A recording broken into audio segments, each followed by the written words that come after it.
So we got a lot of work today, guys. So you're very much behind, and we're going to go all the way back where we started. And we started gate 62nd now in the cross of civilization. And then we'll do a little bit introduction about gate 62nd, Maya. I love the Maya. I can express to how much I enjoy the illusion. I have my design earth in the 62, that's raw. I'm deeply connected with the language of Maya, with the recognition that detailed information substantiates the Maya, and that the more information you have, or the better information you have, the easier it is to penetrate the mechanics of the Maya. The 62 is a throat gate. It's a throat gate that is actually expressed that we call thinking, logical thinking. I think, therefore I am. So there in the 62nd is the potential to enrich the Maya with the goal of getting all the details. It's all about the details. It's the gate of details, and it's all about the details. So you need to have a predisposition for collecting them and using them. So, certainly on the cross, the first line has a natural and deep resonance. Whether you're 1-3 or the 1-4 or the 4-1 or the 5-1, the reality is that the first line here in the 62nd gate, the foundation of the Maya, is in the detail. It's all in the details. It's all in the details. This is the only place you find a formula. Life is a formula. Cycles are a formula. Being is a formula. All forms are formula. It's all formulas. The one thing we know about the universal life process that is logical, rooted in the 15.5. We know it's logical. So ultimately, the secret to life is logical. Oh, experience is everything. But that's simply to provide entertainment. The human experiential way. But to understand the mechanics, you have to know the patterns. You have to know the pattern as you operate theoretically. And you have to know the patterns as they operate in practice. And then you can see as the detail. The detail. How wonderful it is to be able to express these things with the right detail. You get people to understand. And this understanding is something that is very liberating. The writing across of the Maya, the 1-3 profile. If you have a 1-3, you know right away that they know and they're going to find out when the detail is wrong. And that's what's they're going to get from their parents from day one. If you have a child, like my little one, who's around 5, they're the kind of children at age, they ask you very unusual questions and they ask you very mundane questions that often parents don't really understand. Like when your child says to you, why is the sky blue? It isn't like every parent knows the answers to that. Now, if you do that with the 1-3 who's on this cross, oh, they're feeling about you. I want to tell you, it's going to be deeply, deeply, deeply diminished. You don't know, Mom, why the sky is blue? How come? What's the problem? You're not smart enough. Didn't you ask your mother? Didn't she tell you? This is really about understanding the world. Remember, this is a throat gate. This is a throat cross. Throaty, throaty, throaty, throaty. They're going to ask, what's this? How does this work? Why does it work this way? Why does this, what does this do? When does this do it? I get my questions from my 1-3 son. Sometimes I just shake my hand. It's like, do I really have to answer this? And then you try to find a way to answer it so they can understand it. What's my spit made of? My little one asked me that the other day. It's like, oh, right, well, let's see if I can put this together for you. This is one of the things to understand about 1-3s anyway, and particularly the throat business. The 62 is going all right. I want the answer now. I want to solidify my Maya. I want you to know the answer of my world is less secure, and I don't want to be insecure. I want to know the details. I want to know all the details. I want to have the details. I'm a first line, 62nd, and the one thing you notice about is how obsessive it is. It's obsessive, and the part of it that it's so obsessive, it's the order that comes with it because it's not the detail. It's where the detail fits. Right now, the air conditioning people are in my room. And you know, I'm in a state of near collapse. They touch things. They move things. The bastard. Things are moved. Nobody should move anything in my order. This is the obsessiveness of the 62. Don't touch anything. Nothing. Look, don't touch. This is the thing that comes with the detail. It's this, put the detail in its right place, put everything in its right place, and then you can see how the thing really works. Oh, the 1-3s can be a light. They can be very obsessive about this space. It's all Maya, it's all illusion. They're the ones that need to break through the illusion. And again, remember, don't lie to your 1-3 children. And if you tell this 1-3 child, when your tooth comes out, that it's put it on the table, under the pillow, the tooth fairy is going to come. What does this tooth fairy look like? Why do they come from, these tooth fairies? Where do they live? Do they have houses? How come I've never seen one before? Have you ever visited there before? I lost a tooth last year. Were they there then? Do you know any of these fairies? I never met a tooth fairy. Where do we meet them? Do they have a telephone? Can we call them and tell them to come while I'm up? They'll drive you nuts. Don't bother to tell them that. Tell them they lose your tooth. I give you a quarter. Everything is okay. No problem. They may ask you how fast they'll get the quarter, and then you can do anything they want with the quarter when they get it. Yes, yes, yes, all day. Next. Okay. Don't ask me any more questions. People with the 62 1, I know. It's unconscious. I'm innocent. Probing questions, endless. They're just trying to frame the Maya, and as they get the details, they get things in their places.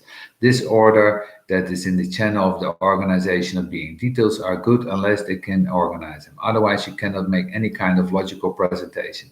That's the point. Logical presentation. Get your details across. Back up your illusion. The Maya works this way. That's the thing. Oh, can they be insecure? Because basically, very few parents can really answer their questions. There are just too many for them.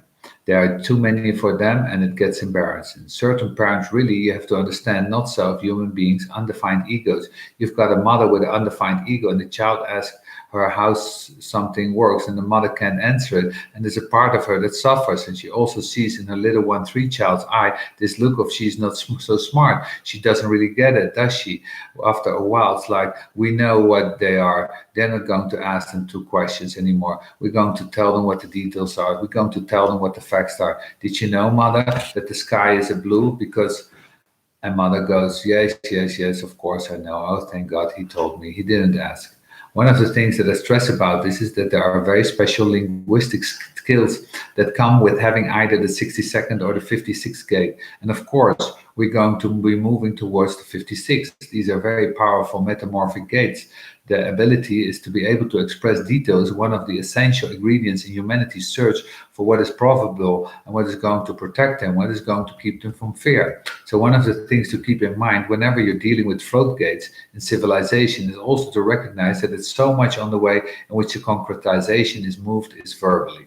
And nothing is more powerful and more persuasive than somebody that seems to have the facts and is able to express the facts in detail. When you get somebody to say, I understand, you have locked them into a pattern. It's very different than getting somebody to say, I believe. It's very different.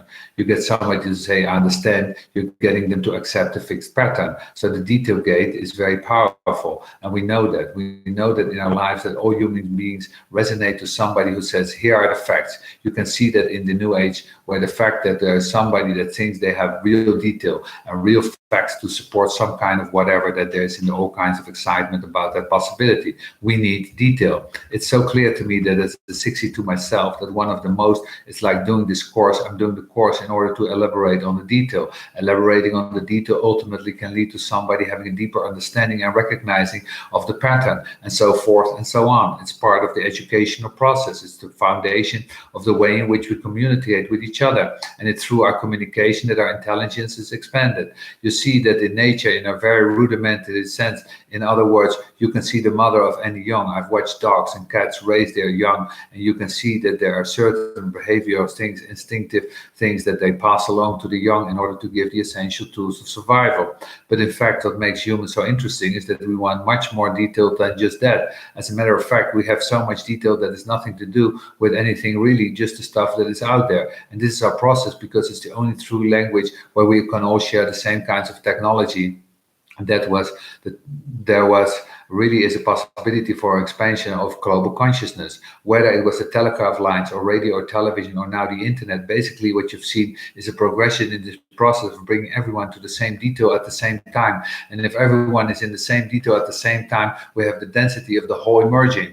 I always participate when I can, usually in the summer, for example, there'll be a broadcast some famous pop music, and you know that there's going to be 1.5 billion people all over the world watching this thing, and it's so interesting. I have a child who's interested in that, and just to sit in on that for a moment, and with my kind of consciousness to recognize how powerful this is, all of these forces linked into a net somewhere. It's what I do, what the Daily View here, where there's a different people in different places in the world that get to hook in. And this is the way in which the Maya enforces the density. The deeper that human design penetrates in the world, it's easier it is the human design to penetrate into the world. It's the Maya. The more detail, the easier it is to fit into the Maya. Maya is an illusion. Sorry, we go to the 1-4, 1-4 profile, 1-4. Maya is an illusion. So we have to be very careful with our fours. We have to know what happens to them that based on the cultural environment, the way that they are raised, that they can end up with platforms that lock them into a frame, and they lock them into a detail frame. If you ask your parent a question as a 62 and they give you an answer, you trust it. If you're a 1-4, if you're a 1-3, you do research. I've had that. I have my aunt ask me something. I just babble something out, and 10 minutes later, he walk into the room and say, "Hey, that wasn't right." My response to that is, "Why didn't you look it up in the first place? What are you putting that trip on for me? Why are you not telling me the truth? I want to know the facts." When you're dealing with a 1-4, they're going to do that. They're not going to do that. They're going to have a parent that says, "Here's the detail. These people are subhuman because they look different." Then you have somebody who looks at this detail in the Maya. And as a 4, it's very difficult to go against it, very difficult to change it. It's a perception and the illusion, and the influence everyone else. I had the frightening experience as a teacher here in Ibiza in 1983, Ra. It was a funny situation because all these children that I was teaching, like Gennaro, his generation, all of their parents were friends of mine. So I knew their parents socially. We were a subculture. There were all kinds of things going on. You got to know people very relatively intimately. And then I would see their children in class and I would realize that their children were just saying the same things the parents said. I would ask them an opinion about this or that and what's going on or something or whatever. And I would hear their parents. And then I thought, oh God, my own children, it's like, what are they going to say? When you're dealing with a 4 and you're dealing with this powerful social mechanism, you have to recognize something. Your child is carrying you out into the world. They are carrying the impressions into the world. It just does. And when you're dealing with the 4s, we have to be very careful. Not all parents are ready to censor their prejudice and their preferences for the benefit of their children. In fact, they try to coerce their children, whether consciously or unconsciously, into carrying exactly the same flavor of the Maya. And then when we end up with generation after generation after generation of prejudices and hatreds and all kinds of things that are after all are only illusions that are inculcated, one should be very careful about Maya and really be clear what we need to have our details. And having our details means that we need more than one perspective. We need a cross section. We need to be able to measure things carefully. This is one of the keys. And of course, when you're dealing with the 1-4, you're sending out a very powerful force that isn't going to be open to any other kind of detailed prescriptions of the Maya. Not only that, they're going to order the framework of their life within that concept. So very controlled, very detailed, and detailed into that information.